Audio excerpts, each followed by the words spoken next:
I'm Ricky Sunga. And I'm Ruel So. We are the Double R sa Radyo Bandido Aired every Saturday from 10 a.m. to 11 a.m. on Radyo Bandido TV, simulcast on DCRJ 8:10 a.m. You can also watch Sky Cable Channel 224. digital boxes, and on free-to-air TV. You can watch also in social media site facebook.com DCRJ 810 a.m. And our official YouTube channel. So you can like Share and subscribe to our social media site.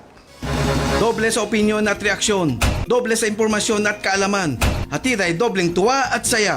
Halina at makinig sa tambalan nila Kuya Ruel at Kuya Ricky Sunga dito sa Double R sa Radyo Bandido.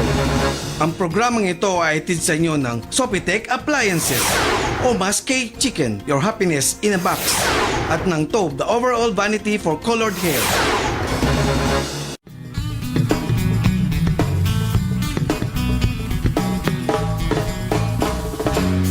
Ako po'y karaniwang tao lamang. Maulan na umaga sa inyong lahat.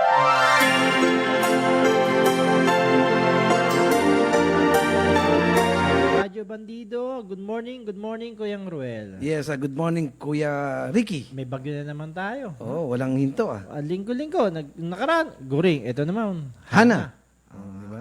Nasa ano pa lang tayo, letrang H. Ang susunod, Ang dami I pa, na. no? Oh, I naman. Meron pa raw bagyong darating, mga 5 pa. Pero, ber na ngayon, Kuyang Ruel. Oo nga eh. Aba, ano bang dapat? Yeah, Kakanta, siyempre, dyan na si oo. Jose Marijan. Labasan ng mga Christmas songs. Ayan, Di ba? kumanta ka, Kuyang Ruel. Ayoko kasi, bakit pag kumanta ako, Wala na naman. at saka hindi eh, sanay ako kumanta sa mga ano eh, sa mga, alam mo na, yung mga stadium. Berna, Kuyang Oo. Ruel. It's September 2, 2023 at tayong pinakamahabang nagsa-celebrate ng Christmas, Kuyang Ruel. Oo, basta may bear. Okay. At siyempre, pagdating ng bear, andyan ang simula na yung mga gastusan. Oo nga Diba? Napakahirap po ng buhay ngayon. Ang bigas, 60 na. Pero ngayon, dahil may price ceiling ang pinalabas, ang Executive Order number 39 ang Malacanang na effective sa Tuesday. Oo, Sa may Tuesday price effective ceiling na. May price ceiling na magiging 42 yung regular Parang milled rice. regulated siya, gano'n? Parang Hindi naman. gano'n, regulated. Pero maraming umaangad na malulugi daw ang mga magsasaka dun sa presyo na yun. Kasi babaratin siya ng mga trader. Oo, siyempre, kasi yung trader, sasabihin niya, ito yung kita ko, mababawasan. Kaya so, nga eh. bababaan mo yun sa'yo para yung kita namin, yun pa rin. Kaya nga, dahil epekto rin ng mga bagyo rin. Oo, Ang natataasan. mga magsasaka. Ngayon, makakausap natin ngayon si Veronica Torres ng DOST Pag-asa, weather specialist na siyang update natin about sa bagyong Hana. Good morning, Veronica Torres. Yes, good morning, Veronica. Magandang umaga po sa inyo dyan, pati na rin sa ating mga taga-subaybay. Sa kasalukuyan nga, yung minomonitor natin na si Bagyong Hana, nasa may typhoon category pa rin siya. At kanina ngang alas 4 ng umaga, yung sentro ng kanyang mata ay nasa may layong 520 kilometers. East-northeast na Itbay at Batanes, nagtataglay ng lakas na hangin na 120 kilometers per hour at bugso na abot sa 150 kilometers per hour. Kumikilos sa direksyong kanluran sa bilis na 10 kilometers per hour. Dahil nga dito kay Hana, may signal number 1 sa may Batanes at 50 to 100 millimeters of rain inaasahan bukas sa may Batanes area.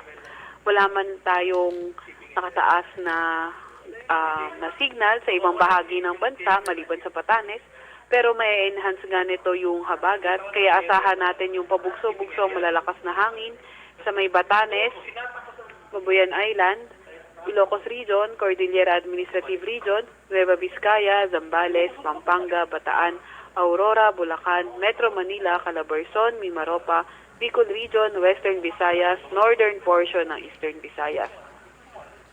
Kaya ingat sa mga areas na yan dahil nga may pabugso-bugso tayong malalakas na hangin. Posible itong lumabas sa ating Philippine Area of Responsibility, posible by around Monday. Wala naman din, sa kasalukuyan naman, ay may nakataas din tayong gale warning sa seaboards ng Luzon at sa may western seaboard ng Visayas. Kaya yung mga kababayan nating mangingisda, pati na rin yung may mga maliliit na sasakyang bandagat, kung maaari, huwag muna tayong pumalaot sa areas na yan dahil magiging maalon hanggang sa napakaalon ng karagatan.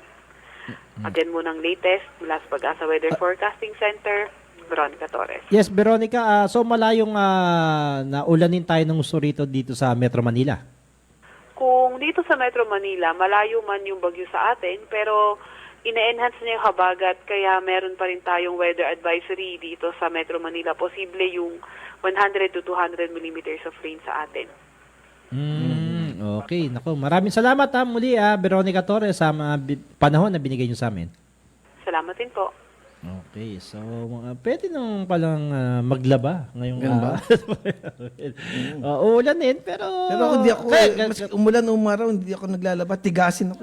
tigasin Oh, sasaing muna ako ba? So, malayo pala tayong nasa area ng Batanes at Babuyan Island. No? May nakatira ron, Kuyang Ruel. Hindi mga magbaboy. Kundi, sa Babuyan Island may nakatira. Na Oo, mga meron Pilipino. talaga, At sa Batanes, ang maganda pumunta doon sa Batanes, magbakasyon. Pero usually nga, inuulan nga ron. Pero pag hindi inuulan, ang ganda ron na tanawin doon sa area ng Batanes. Okay, ayan ang update natin sa Bagyo. Umuulan nga kahapon, dineclare na walang pasok. Yung hindi masyado umulan. Pero bakit magaling ang mayor ko sa Manila? Bakit? Siya Maaga yung pa lang. Oo, siya, di ba? Sa nauna, Sabi siya magaling. Siguro gumamit yun ng Tiger Bomb. Nagising ng maaga Nag-plaster ako. Masakit ang katawan ko. Nga pala umuulan. Mag-declare ako ng di ba? Yan. Na walang klase. Yan. Ginamit siguro ni Mayor Hani Lacuna yung Tiger Bomb. Kaya yung mga Baka yung plaster ginamit niya. Oo, yung Kasuan, sakit-sakit sa kasuan, medyo okay, di ba? Ayan. Kaya talaga nagkaroon ng energy. Sa Kaya, umaga pa lang. Mayora, gumamit ka ng Tiger Bomb para lagi kang handa. Gising na gising ka. Maaga siya nag-declare, Nagising na, Okay, ang ating poll question, Kuyang Ruel, yun nga, about sa price ceiling. Sa tingin nyo ba, sapat na ba yun para makontrol ang pagsirit ng halaga ng presyo ng bigas sa merkado, sa pamilihan, yung binabang price ceiling o yung pagtatakda ng presyo ng bigas? Oo. At, So, lahat ng magko-comment at siyempre may GCash load. Ganun ba? Ang poll question na yan natin sa inyo, siyempre ng Alco Plus. Yan. Yeah, sa with panahon active ngayong germ. maulan, maraming germs at bacteria. Oo. Kailangan natin maging mag-sanitize. Ayan. Kompleto ho yan, hindi ho 69%, kundi 70%. 70%. Ayan. Talagang kompleto. Ayan po ang Alco Plus. Mabibili nyo sa SM. Oo, at saka sa lahat ng mga supermarket. leading drugstores. Sa mga leading drugstore nationwide. Yan. Thank you, Alco Plus. Yan. Okay, Kuyang Red, basahin na natin itong mga piling-piling balita. Price ceiling nga o pagtatakda ng presyo ng bigas. Ito ang sagot ng Pangulong Bongbong Marcos Jr. sa problema ng pagtaas ng presyo ng bigas sa buong bansa. Sa inisyong Executive Order number 39 na nilagdaan ng Executive Secretary Lucas Bersamin, iniutos na gawing 41 kada kilo ng bigas ang mga regular milled rice habang 45 pesos naman sa well-milled rice sa merkado. Inatasan ng Pangulo ang DTI na i-monitor ang implementasyon nito sa buong bansa.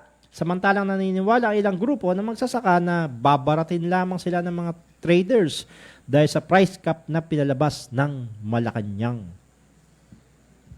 Samantalang bagyong Hana na nalasa ngayon sa bandang norte at maging sa Metro Manila, ayon sa Pag-asa, tatagal ang nararanasang malakas na ulan hanggang sa Lunes ng umaga o gabi. Update sa bagyong Hana, iatid natin mamaya. Kanina. Oo. Nag-iwan ng 142 milyong pinsala sa infrastruktura habang 500 milyon sa sektor ng agrikultura.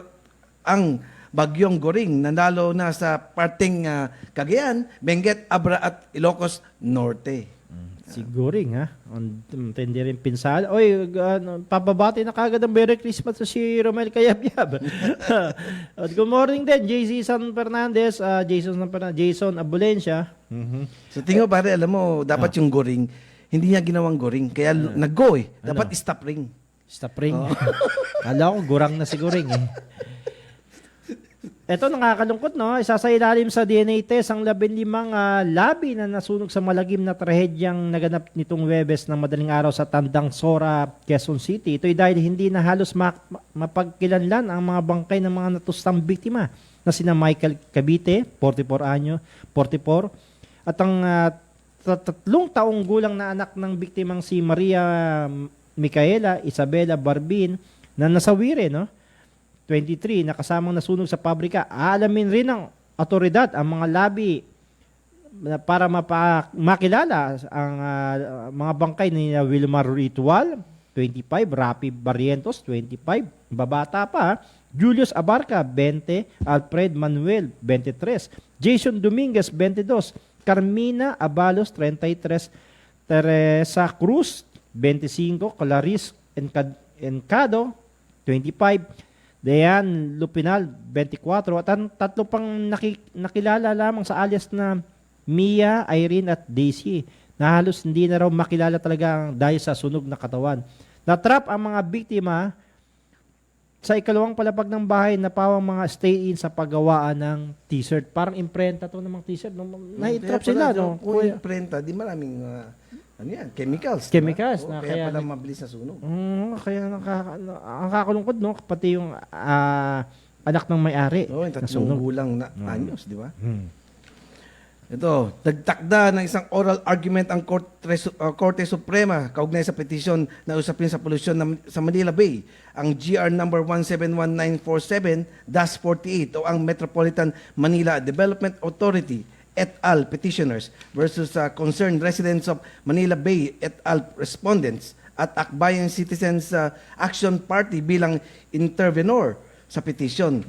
Pag-uusapan din kung may malaking epekto sa paligiran ang nagaganap na reclamation project sa Manila Bay na pinahinto pansamantala ng Pangulong Bongbong Marcos Jr.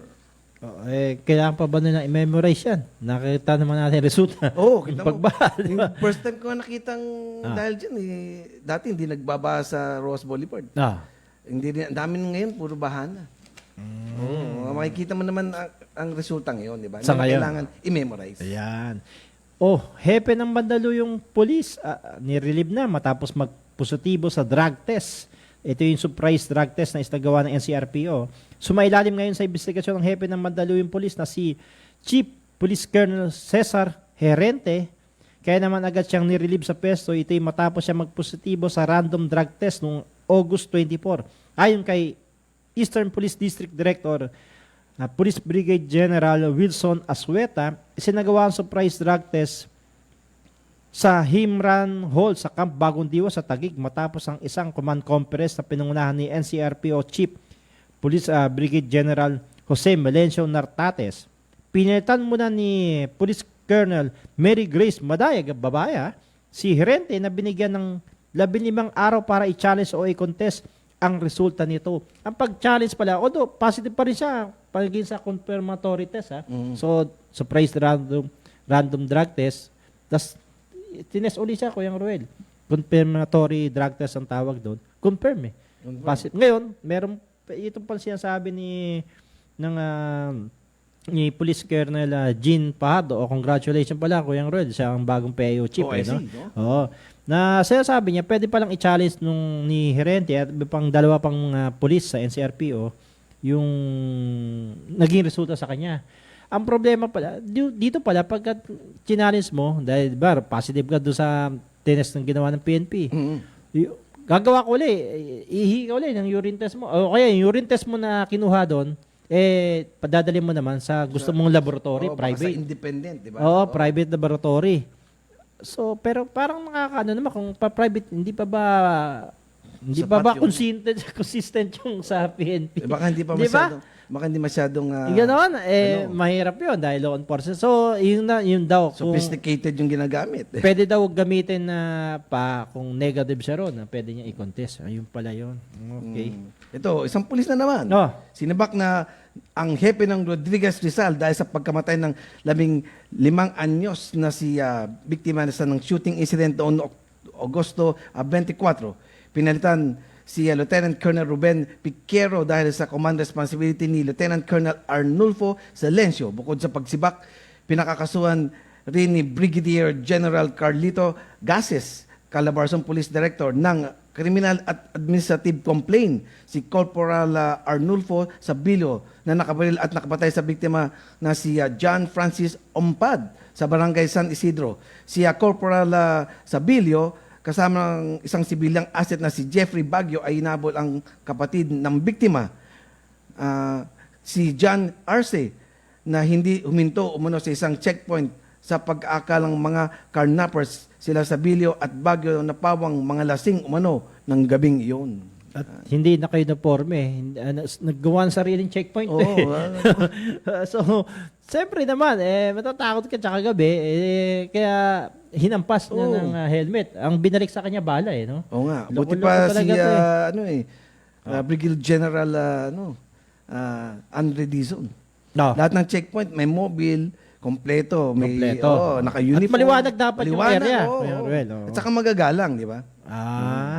Ito ang tindi, naka-civilian, sinabol no? Binatulan ng helmet, balang pinalik. Loko-loko talaga to. Kaya sabi nga ni, hindi naman tayo kay Senator Bato, ayaw nga natin. Pero maganda yung sinabi niya, na non-negotiable daw yung neuropsychiatric test ng mga polis. Mukhang doon tatama yun, di ba? Oo. Parang may topa kasi yung mga ganun, bilang trigger happy. Ano ba ang intention? Bakit niya hinabol pa? Kasi nga hindi nga raw huminto. Yun ba yun? Wala namang wala nakalagay siguro. Bakit sa checkpoint may kasama kang asset? Alam mo na yun, di ba? Yun na yun. Gamitin na yun.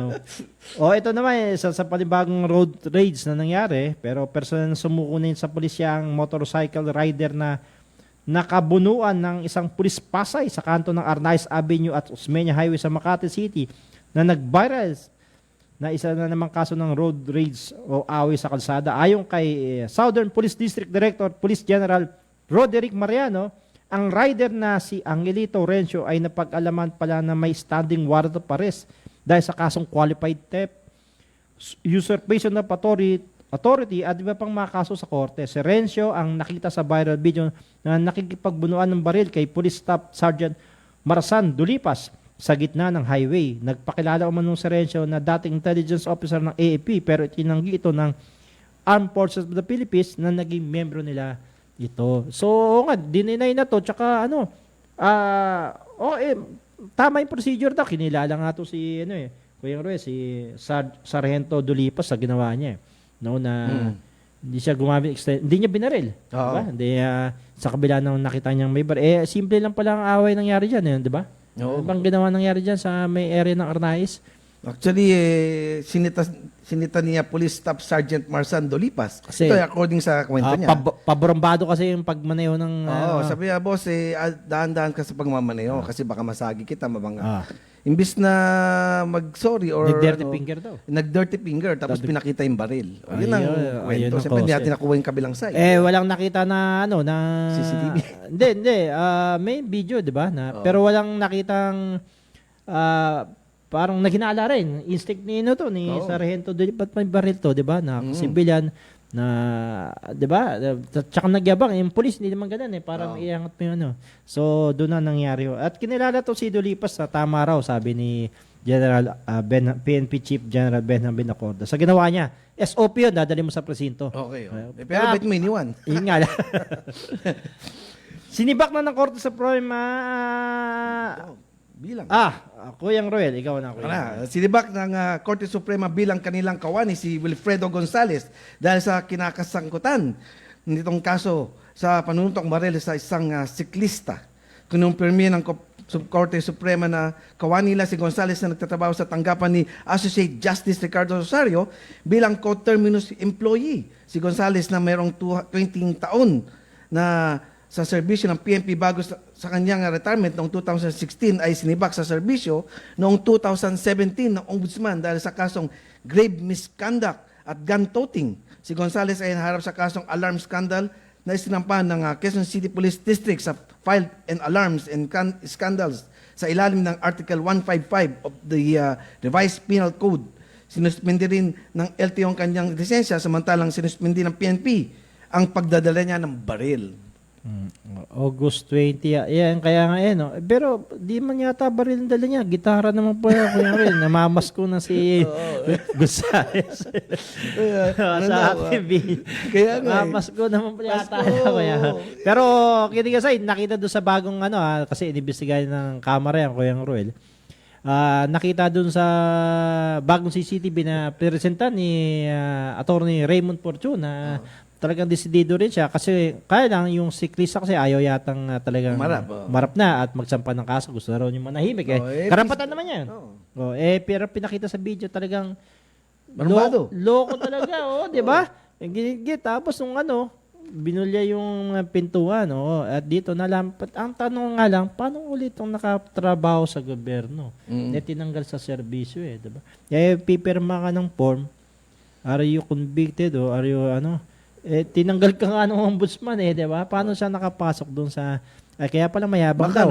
baka Co-termins lang naman, parang contractual siya. Pero kahit na, gobyerno pa rin yun.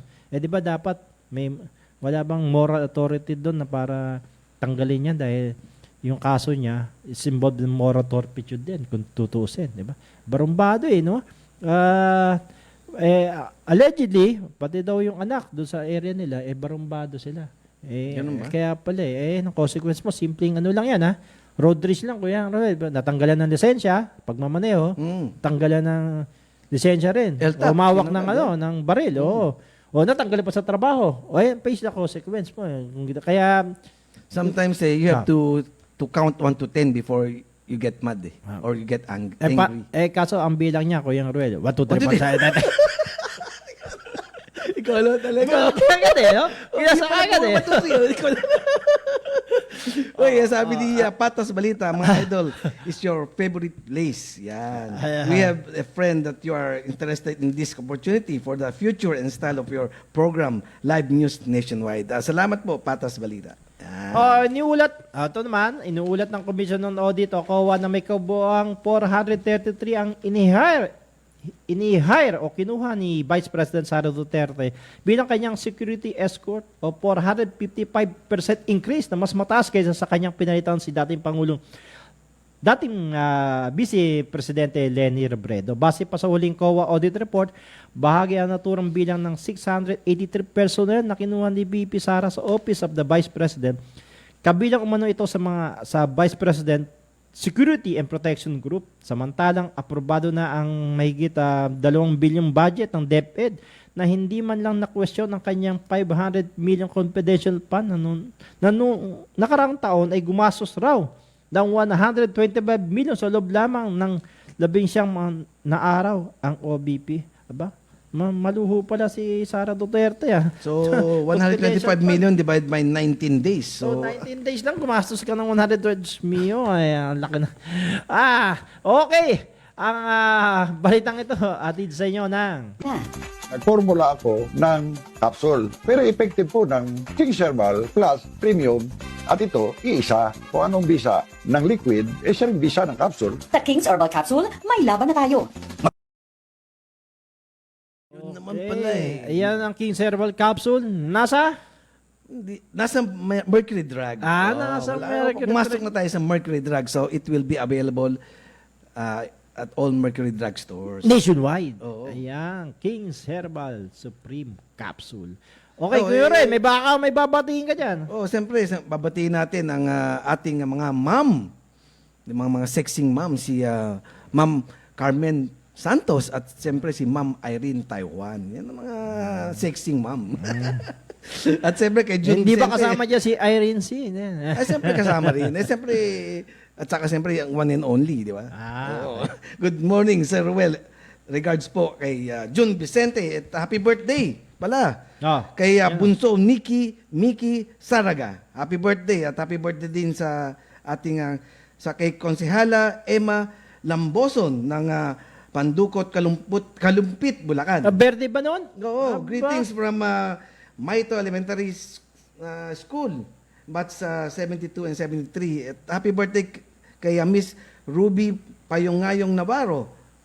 Greetings coming from Lore Navarro and Ulhul Clan of Payongayong. At siyempre, happy birthday din kay Eugene De Leon ng Caben, Bataan. Greetings from VFMI Batch 77. Ako pare, Batch 2019 eh. Alayo ba? Alayo na. Okay, basahin nga itong reaksyon na ito yung EO ng EO number 39 na nagmamandato sa mga lahat ng mga pamilihan na sa merkado ko yung Ruel na may price ceiling o price cap na ang bigas dapat 41 na lang. O tapos ang rice mill o well milled is 45 na lang. Nagtaka nga ako ba't 41 eh. Ah. Di ba usually sa mga supermarket, 39.95? Ah. Ito, saktong 41, oh. Pero nag-aalala nga yung marami na baka naman lalo na mga magsasaka, mga baratin sila at lalo na raw maghigpit. Eh, hindi naman pala tayo nagkukulang sa bigas, no? Base dun sa inilabas na EO ng Pangulong Bongbong Marcos na at maraming nakita natin din sa organisasyon na yan nga yung EO ni President Bongbong Marcos Jr. na sa buong bansa yan ipatutupad sa Martes. Simula sa Martes na yan. Kaso umaalma yung karamihan nga na parang mawalan sila ng kita kung gano'n. No? Tama ba ang price ceiling ko yung Roy bilang isang negosyante? Eh, mamaya natin pag-usapan yan. Oo, pero for the meantime, yung mga comment ng ating mga listeners. Basahin mo na natin comment. Oh, nga, Ito, hindi natin comment to. Ito, comment. Binibigyan natin ng freedom to make of expression kung ano yung palagi nila. Di ba? May damdamin nila yan. Oh. Basta tayo puro walang fake news. Sabi raw ni President Bongbong Marcos, kapag dumagpas sa 40 to 44, i-report ninyo. Yun ang sabi niya, pangako niya yan, ang reaksyon, sabi, magandang idea to, ayon kay Evelyn Derupe, para may iwasan pagsasamantala ng ibang negosyante. Pero sabi ni Amelia, parang may narinig ang kanta yung Amelia. Wala sa hulog daw, di pa rin kaya ng bulsa ang mga nasa laylayan, ang arawang swelduhang manggagawa yung halaga na yun. Kay Joseph Enriquez, oy, kamusta ka na, Joseph Enriquez, ha? Okay naman, dapat lang pasiglahin ang implementasyon at control sa mga sellers at gumawa ng magandang programa para matigil ang hoarding at smuggling. Hanggang ngayon, di ba? Sa Bulacan, may 500 million na nakitang bigas tong Kuya Ruel na sabi, talagang ino-hoard kaya nagkakaroon ng kakpusan ng bigas sa merkado. 60 na nga talaga nakita ko na price ng 60, 4 na gatang lang yan. Isang saingan lang yan. Baka mamaya pare 41 pesos, 1 kilo. Pero ikaw na magdadala ng lalagyan mo. Bibili ka ng plastic. Si Marge Ori, ako ay naniniwalang sapat na raw to para makontrol ang pagtaas ng price ng bigas. Si Celio, implement na yan agad-agad. Gusto raw niya. Sa Martes pa ho, effectivity yan. Si JJB, hindi na sapat yan kasi kailangan pang gibain ang mga rice cartel at smuggler syndicate. Eto kay Ben Santos, medyo makikabuluhan. Kailangan na talagang i-repeal ang RA 1120 o Rice Tarification Law.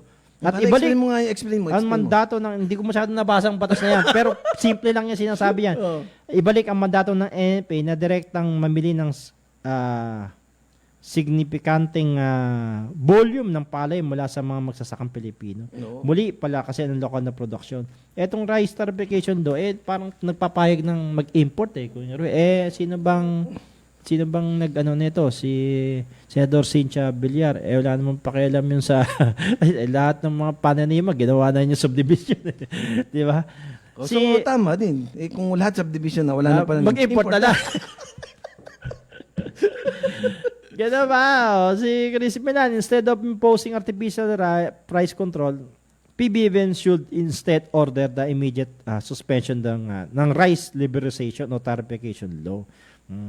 Kasi parang yan, nililiberate mo na mag-angkat, pero mababang taripa yata ang i-impose mo sa kanila. Pero kahit na, tayo, di ba? Agricultural country tayo. Tayo nga nagtuturo sa kanila. Ngayon, tayo bibili. Tayo kapos. Si Frederick Franco, maganda po yan kung saan nasusunod. Pero base na rin sa my own experience, what I see, hindi po nasusunod, linggo-linggo, tumataas ang presyo ng bigas. Yung bigas, Kuya Roel, basic staple food ng mga tao yan, di ba?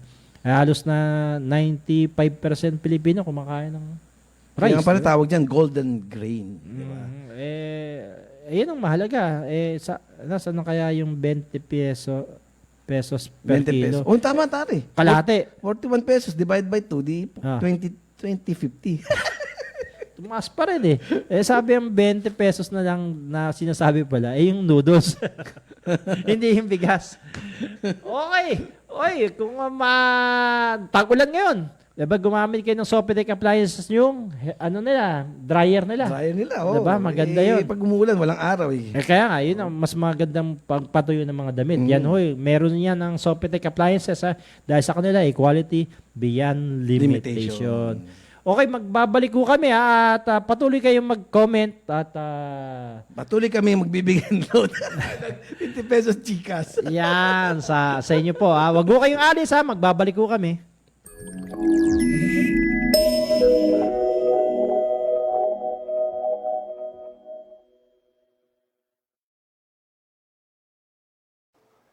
Ako po si Sunny Ilustre and my program is Sali Masa, aired every Saturday from 4 o'clock to 5 o'clock p.m. on Radio Bandido TV, simulcast on DZRJ 8:10 a.m. on Sky Cable Channel 224, digital boxes, and on free-to-air TV, facebook.com, DZRJ 8:10 a.m. and our official YouTube channel. Jimmy Murato po sa inyong pambansang palatuntunang Tiyatyahin Mo Baby. Napapakinggan sa DZRJ 8:10 a.m., 4 to 5 p.m. Monday to Friday. Napapanood sa Sky Cable Channel 224, Kaway Kaway, TV Plus Boxes, Kita Kits, at sa YouTube channel ng DZRJ, sa Facebook page ng DZRJ. Salamat po. See ya! Double R is now at Radio Bandido, an informative program that tackles all issues concerning all walks of life, delivering hottest issues and events, with health consultations on air and a lot more, with your host veteran newsman Ricky Sunga and master entrepreneur Ruel So. Double R sa Radio Bandido every Saturday from 10 to 11 a.m. You can catch Double R on DZRJ 8:10 a.m., Radio Bandido TV Channel 224, TV Plus Boxes, and streaming live on Facebook/DZRJ 8:10 a.m. and YouTube channel DZRJ 8:10 a.m. Radio Bandido. Nagbabalik ang Double R sa Radyo Bandido. Ang programang ito ay hatid sa inyo ng Sopitec Appliances, Omas K Chicken, your happiness in a box, at ng Tobe, the overall vanity for colored hair.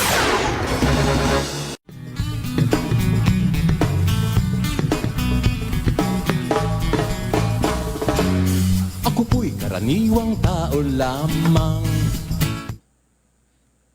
32 minuto, makalipas ang ika-10, ang oras hatid sa inyo ng King Tooth. Yan. For masculine supplement. Bakit nga ba ba't kailangan ng mga ganyang klaseng supplement, Kuya Roy? Dahil ano bang may problema sa erectile dysfunction no? Actually, And nag-support beneficial. lang naman siya. Hindi naman yan Panghabang drugs, buhay. na gagamitin. Supplement lang, food supplement. lang to support, di ba? Kasi, alam mo, maraming causes ang erectile dysfunction. Although hindi tayo doktor, well-researched. Siyempre, lalaki tayo, di ba? Okay. Kaya, And diba, based on experience din sa mga iba pang di ba? Okay. Importante kasi ang blood circulation mo. Aha. Oo, May kailangan- ingredients siyang maka. Hindi yung nabasa na. Just para, para sa blood circulation yan. Kasi, pag maganda ang blood circulation mo, siyempre, Maganda una-una- rin, oo. hindi lang sa health, pati yung ating paglalaki maganda rin, di ba? At ang King Tooth meron yan. Oo. At saka yung iba, di ba, akala mo totoo di ba? Yung pala may halo yun, nakakatakot yun.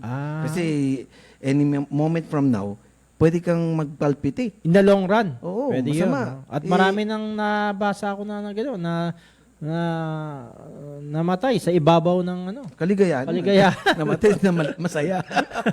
Kaya, diba, hinay-hinay tayo sa pagpili ng mga supplement. Diba? Saan na mabibili ang King Tut? King Tut is available sa all Mercury Drug Ha? Stores. Nandun na pala? Oo. Aba, Alam mo naman, pagka Mercury, alam mo, hindi tayo, ano dyan sigurado yung mga gamot dyan. Dahil sabi nila, ito lang, katapat lang natin, ang gamot ay laging bago. Bago, Pero hindi ho gamot yung food supplement na makakatulong sa inyong problemang sa kalalakihan. Sabi nga. Okay, maraming salamat sa King Tut. Ayan. Okay, Kuyang Ruel, nakita mo ba yung ano na yung nag-road rage nga itong si Gonzales na patong-patong. Ang hiraan mo, ang consequence diyan, ang daming naging naapektuhan diyan ha. Pati si General Torre II ng QCPD nag-resign. Oo. Ako believe ako doon. Ako rin, believe ako kay General Torre ng diba? QCPD. Director. Kasi yung iba, blame dito, blame doon. Inamin kasi niya. ganito. Inako niya na, di ba? kasi ang mali lang niya, yung nagpa-press con siya sa harap, kasama niya yung ano, hindi niya kasama yung victim, kasama niya yung assailant. Kasi yung biktima kasi hindi pumunta. Pero in a way, siya pa rin, parang na-blame siya. Yan ang totoong leader, di ba? Na-backlash siya ng mga netizen. You take the responsibility, full responsibility. Man up. Man up. Na napakalalaki siya na, naisip niya ba ng huli, nagkamali siya. Ako talagang bilib ako at yung iba ayaw ito lang, di ba kapit ko pero si General Torre, ang galing. I relinquish my position. Dahil dyan, at na-backlash daw siya ng public dahil sa ginawa niya. So, inadmit niya na nagkamali siya. Ayan ang mga true leader. Ang hirap kaya umadmit ng mali, di ba? Nagbi-blame ka pa ng tuturo ka pa di ba? Sa kanya, inako niya yon na nagkamali. Napakasimpleng bagay na, Kuya Roy, hindi siya nasangkot sa anuman. Pero ito lang, press con lang di ba? At iba nga sangkot na ayaw pa. Kaya sumaludo tayo ro, Kuya Roy. Saludo kami sa iyo, General Torre. the third. So magaling dapat ganyan ang ihalin tulad niya. Ang sabi nga niya, and a gentleman. Sabi niya 220 ang PNP. Isa lang naman daw siya sa wag niya lahatin. Sabi niya, hindi lahat daw ng PNP masama. Wag niya lahatin. Magaling to si ako yan, kukunin ko sa ibang yan. Simpleng gano'n na naman ang kaso niya. Wala namang nagkamali siya. So, parang nangyari ito, judgment call niya na ito lang, nagpa-press con siya. So, ayan, idabit niya. Parang sinabi mo, to err is human. To forgive is divine. Ayan.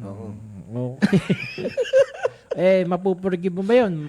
Ngayon, napupurpit na yung 18 na police na tinanggal ni Bongbong. Pati pala pension nun, tanggal din. Ganun ba? Oo, di ba? Kung paano kung 20 years ka in service, wala kang matatanggap? Wala, di ba? Base dun sa inilabas na statement na wala raw makukuha pala yung 18 police officer. Ilan ang general doon? 3. At ang natitira Colonel. Walang natira ron na wala silang matatanggap na anumang benepisyo mula sa PNP.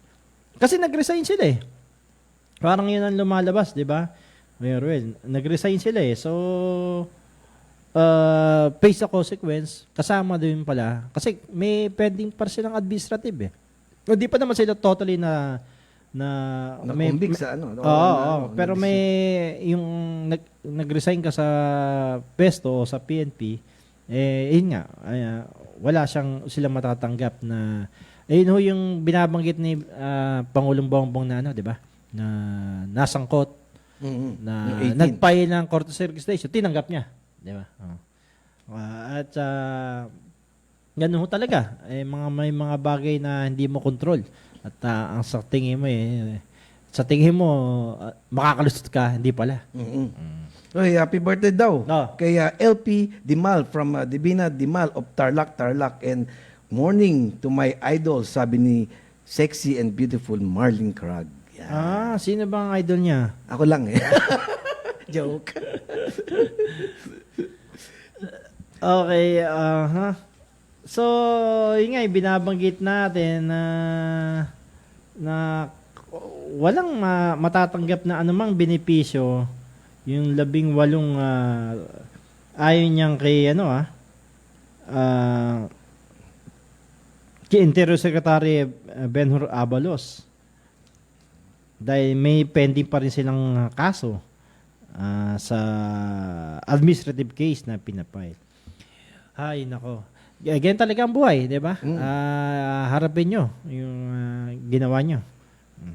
Pero nakakalungkot din kasi siyempre yung ibang matitino nasangkot, di ba? Hindi naman, Kuya Ruel. Sa tingin ko, Hindi, yung image. pinag-aralan din bago siguro, di ba? Pinag-aralan din bago sila, masusing pinag-aralan yan bago isama. Hindi naman basta-basta, Hindi, siyempre kapag yung mga pulis nasasangkot sa ganun, nasisira ang imahe. Nang buong kapulisan. Oo. Sabi nga ni Janitor, ilan lang naman yun sa mga 220 police force, PNP. Yung filing ng candidacy ng mga patuloy pa rin, extended hanggang 4 sa Metro Manila at sa iba pang lugar na naulanan. Kasi nga, walang pasok dalawang araw walang pasok, Kuya Roy, kaya in-extend ba? Filing kaya may pagkakataon ka pa, Kuya Roy. Ganun ba? Mahabol ka na. Ayoko na Hindi, sabi nga, may nabasa nga ako. Sabi. Yung magpa-file dyan ng candidacy, siguraduhin yung mapapakinabangan kayo ng barangay. Hindi kayo makikinabang. Marami naman yan, di ba? Oo. At marami tumatakbo. Kaya nasisira mga barangay officer, wala namang trabaho. Bisa nasisira kasi for you to, diba, to run for a government offices, number one na agenda mo what will be my benefit, di ba? Yung mga benefits, what will be my advantage, di ba? If I join, mga ganun Pero dapat yung mga yan, yung mga any materials, yan yung last. Wala, o kaya sinawala Dapat ang number one na agenda mo what will I contribute to the betterment of my barangay, di ba? Mga ganun Oo nga, Hindi yung ano bang mananakaw ko sa barangay. Parang masyado naman harsh yung mo. Huwag naman gawin mo English, what will I steal? Pare, paano pagka nagkaroon ng nagkaroon ng natayo yung reclamation, ilang barangay? Pag di tayo ng may bagong barangay doon, sigurado yun, Kuya Ruel. Ang dami puro barangay. Daming kita na naman ang isang barangay doon pag nagtayo doon sa isang, lalo sa Maynila, meron doon tinatayo ng dalawa na tinatawag na yung waterfront, tsaka yung isa pa na inaprobahan nila yan. Pero ngayon, tigil nga, di ba? Nabalitaan ko nga, yung gumagawa niyan yun pala yung gumawa ng, sabi ng artificial island doon sa Spratly, di ba? Kaya so they don't care about the mga system kung sewerage system o anong system yan. Di ba? Sila basta matapos lang. Then they will not care for the Filipino people since they are not Filipinos. Ganun ba? Yung mga 2 letra lang yan. Oo nga. Pero yun nga, nakita natin yung nakarang araw, yung umulan, di ba? Ito lang, nung Miyerkules and Thursday. Lumipat yung dagat dito sa diba? TAF at saka sa sa Ross Boulevard. Sa tingin mo, malaki epekto rin ang reclamation, Kuya Ruel. Malaki. Una-una, hindi natin napansin kaso nabigyan tayo ng sample Biglang umulan Bigyan mo yung mga hindi bumabaha na lugar bumaha. Tapos yung iba, bangka na. Ibig sabihin, gaano kataas ang baha nung nagkaroon ng bangka. Di ba? Pero ang explanation ng DPWH Regional NCR Director DPWH, NCR, sabi, dahil daw sa basura, tsaka karamihan kasi sa Metro Manila raw, konkreto na yung mga... talaga yung konkreto nito bakit sa probinsya ng Bulacan, bumaba Hindi naman ilan ang konkreto, di ba? Tsaka sabi niya, explanation nung... dahil sa garbage, ba? Sa garbage, pero alam mo... Isipin mo, pag tinayo yung reclamation, di ba? May garbage na yun, siyempre. Kung kaya, nagtayuan ng mga building dyan. Saan pupunta yung mga garbage niyan? Sa bahay nyo. Pero mo, mapupunta parang makikinabang na doon sa reclamation, lahat ng mga basura pupunta dito sa atin. Baka sooner or later, ang capital ng Pilipinas, hindi na Manila. Diba? Mabubura na. Kasi mabubura ka na Kaya nga, pero nag-iisip nga tayo. Para lang yun sa bansa, di ba yung isang ibon, di ba? In English, it's bird. Di ba? uhaw na uhaw siya. Hindi siya, yung beak niya, hindi niya maabot yung tubig. Kumuha siya ng bato, nilagay, umangat yung tubig. Ganon din to. Nilagay mo ng, ilan nyo? 2,600 hectares? Nilagay mo, di siyempre, ang gagawin, ang papunta dyan, aapaw ang tubig, papunta sa atin. Hindi na kailangan ng Harvard na graduate dyan. Simpleng bagay, explanation lang yan. Oo, logic lang yan. Logic lang yan. Abstract thinking lang yan. Diba? So, ayun ang posible, no? Dapat, tuluyan talaga dapat itigil na talaga tong reclamation. Simple lang, Mare. Kita mo, yung sa mga ibang bansa, di ba? Nagbabaha. Samantalang dati, hindi naman bumabaha. Is the effect of global warming. Bakit? Siyempre, umiinit. Yung mga iceberg, kasing laki ng mountains yan, kasing laki ng... Pag natutunaw, siyempre, saan pupunta yung naging, di ba, solid, naging liquid. Siyempre magpupunta sa dagat. Kaya nagkakaroon ng mga flooding. Maski na mainit ang panahon, di ba? Hindi naman kailangan umulan. Kaya nakakatakot itong reclamation. Pero may mga technology, parang nabasa ko yan sa Thailand o sa Indonesia. Meron silang paraan para hindi bumaha sa lugar nila. Dati, bumabaha daw sa may Thailand. Pero may technology siyang ginamit na kung talagang na proyektong pang-flooding flood para hindi yung kunya-kunyari lang na yung excavation o flood control lang. Ito ibang klase yung nila technology dyan. Kaya na hindi bumabaha na raw doon sa Thailand. So sana dapat pag-aralan din ng hindi yung sinabi kasi nga konkreto na kasi karamihan kasi sa Metro Manila konkreto ng mga kalsada rito. Sa Bulacan wala na raw ma-absorb yung tubig na lupa. Bakit nga sa Bulacan, di ba? Nako. Kaya dapat to mag-isip-isip na rin, di ba? Anyway, 10:45 na po ng umaga, ang oras natin sa inyo, siyempre, ng BTS shirt. Ano ba meaning ng BTS, Blue top shirt. Aba, maganda quality yan, Pwede panlaban yan sa mga imported na t-shirt. Ngayon pa, 100% cotton. Tagulan ngayon. Diba kailangan mo yan, lalo na papawisan ka. At saka yung mga, mga nangapayan na eleksyon ngayon, malapit barangay election, pwede magamit din ng yan. BTS, di ba? Yung BTS. Good quality, 100% cotton and yung parang lumalabas sumisip-sip siya ng pawis, di ba? Ano ba tawag? Absorbing the, absorption, 100%. Okay pala yung BTS. Saan mabibilihan ko yung Roel? Sa R-Cubes. Siyempre sa mga... kontakin lang. Kontakin lang tayo sa Double R sa Radyo Bandit sa mga gustong ngayon sa BTS. Search ni kaibigang Kuya Eggy Ben. Thank you BTS T-shirt. Good morning po, Sir Ruel. Sabi ni Susana RK.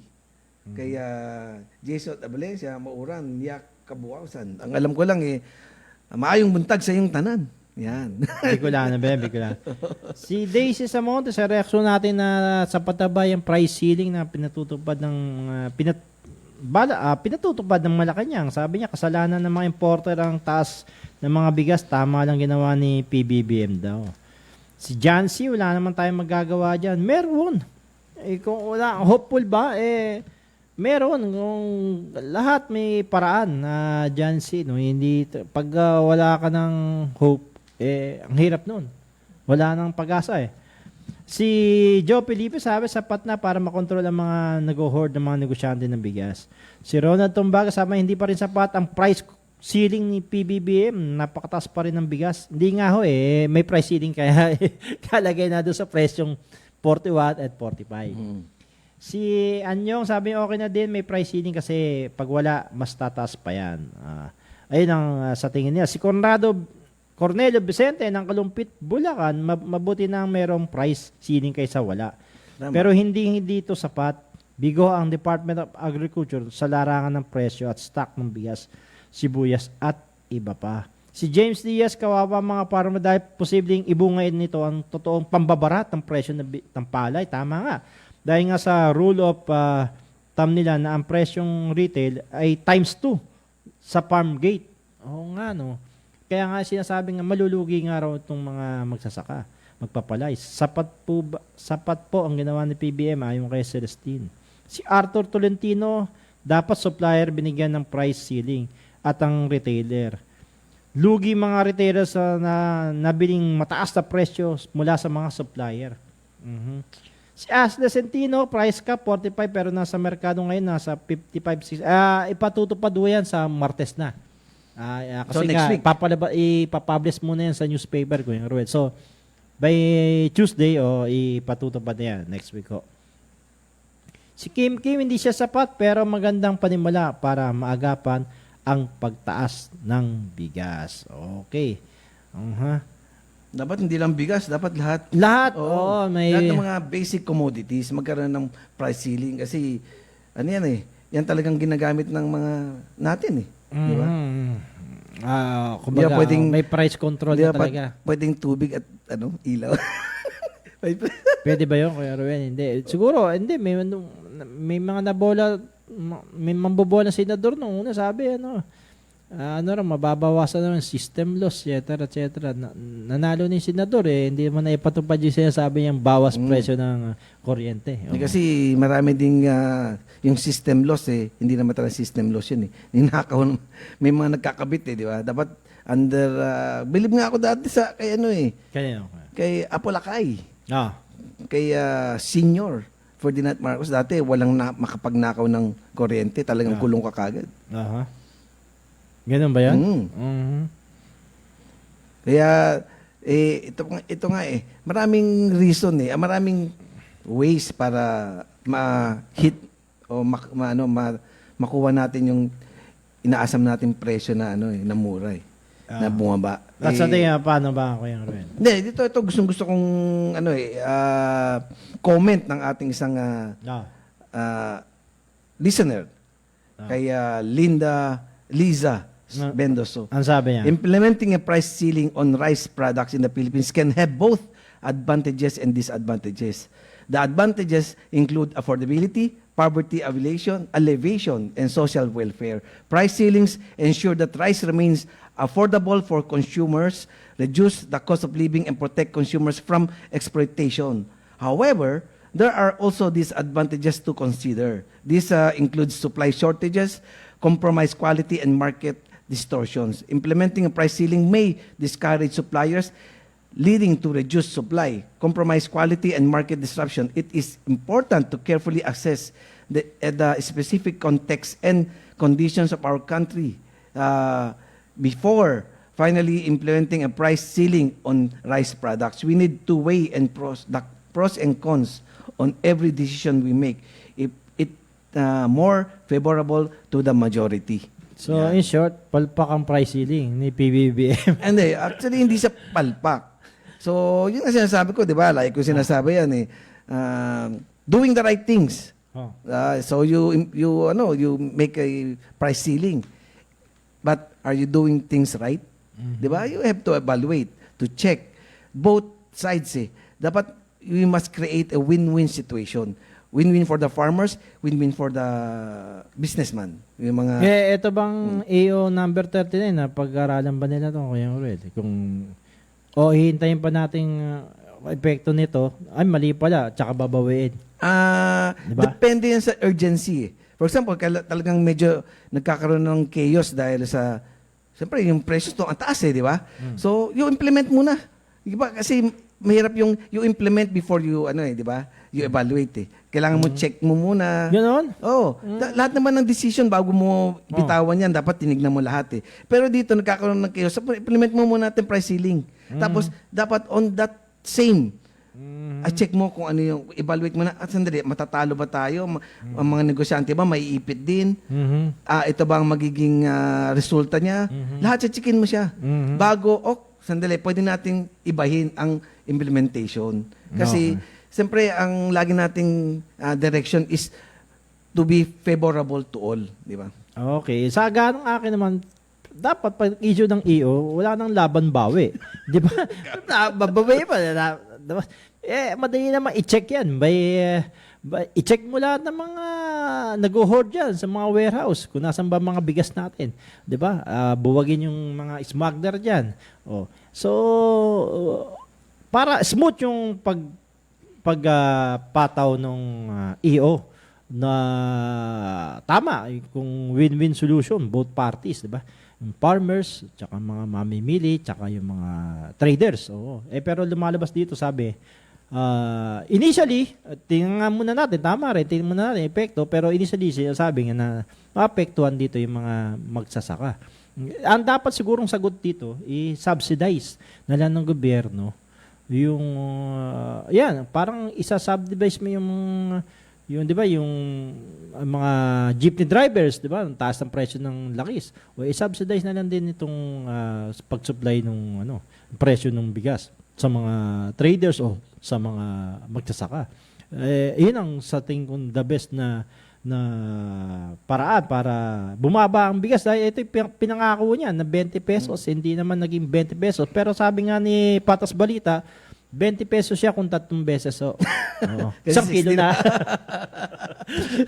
Tama idea mo, Patas Balita. Hindi, kaya nga diba, dapat yung mga ganun is controlled by government. So you have to put up an agency na bibili lahat ng rice.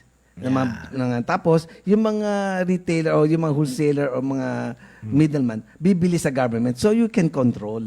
Pero kung kanya-kanya, mahirap yan, kawawa. Parang sa ibang bansa, isang kilo is 5 pesos. Pero the government will buy 6 pesos. 6 pesos. So, di ba? Parang subsidize. At saka kawawa din, kaya nga yung ibang magsasaka sa hirap. Anak, pagka magtrabaho ka, mag-aral ka mabuti para makatapos ka, mag-aral ka, magtrabaho ka. So nawawala ngayon yung mga farmers natin. Importante sa isang bansa is yung food. Yun hindi pwedeng pag mawala. nagutom ang revolusyon ng sagot doon. Kaya dapat yan, bigyan mo ng magandang buhay ang magsasaka para sasabihin niya, anak, dito ka kasi ganito. Siyempre, magandang kitaan di ba?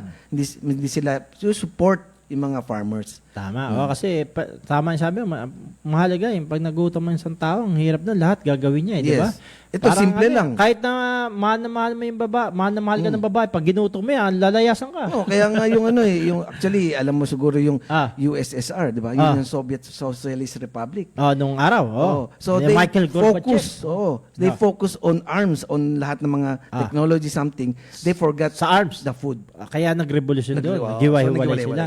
Dati, United Socialist Union, Soviet Socialist Republic. Ngayon, isa na lang, Russia na lang, kanya-kanya na, may Ukraine. Sa lawak.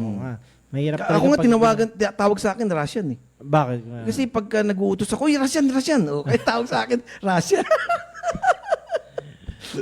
Okay, anyway, 10:56 na po ng umaga. Nakikiramay tayo, Kuya Ruel, sa pagyaw ng batikang broadcaster na si Miguel Mike Enriquez.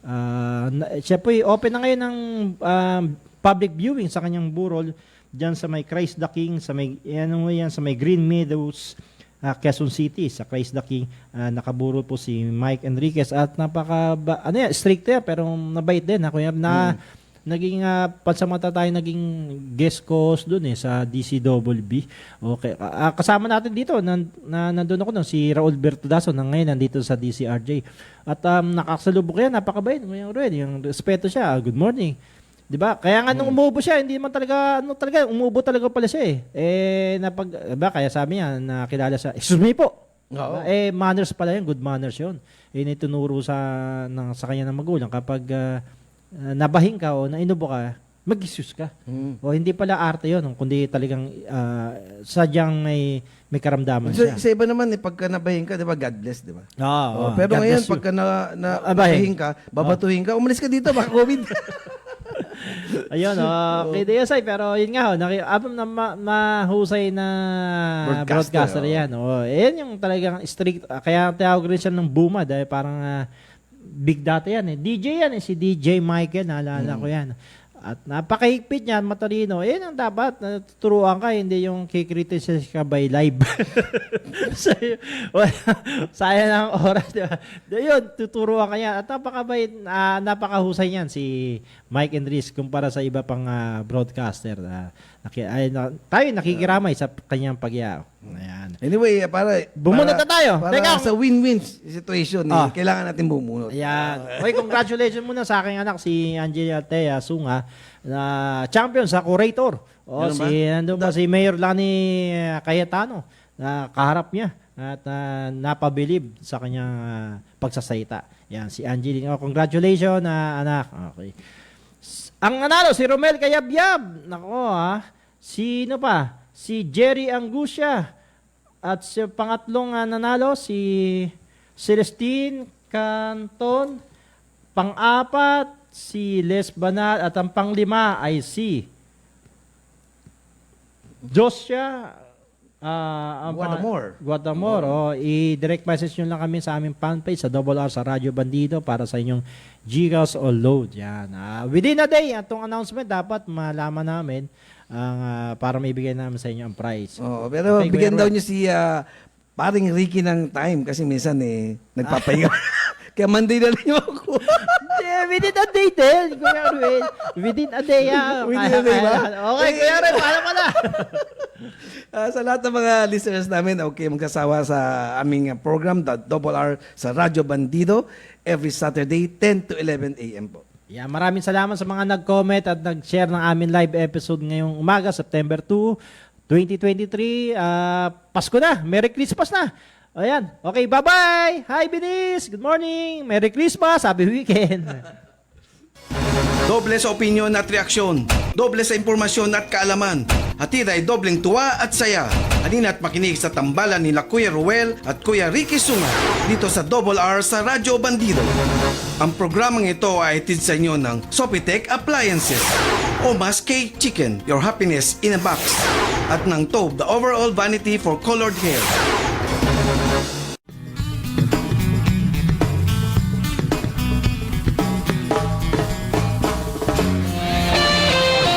The views and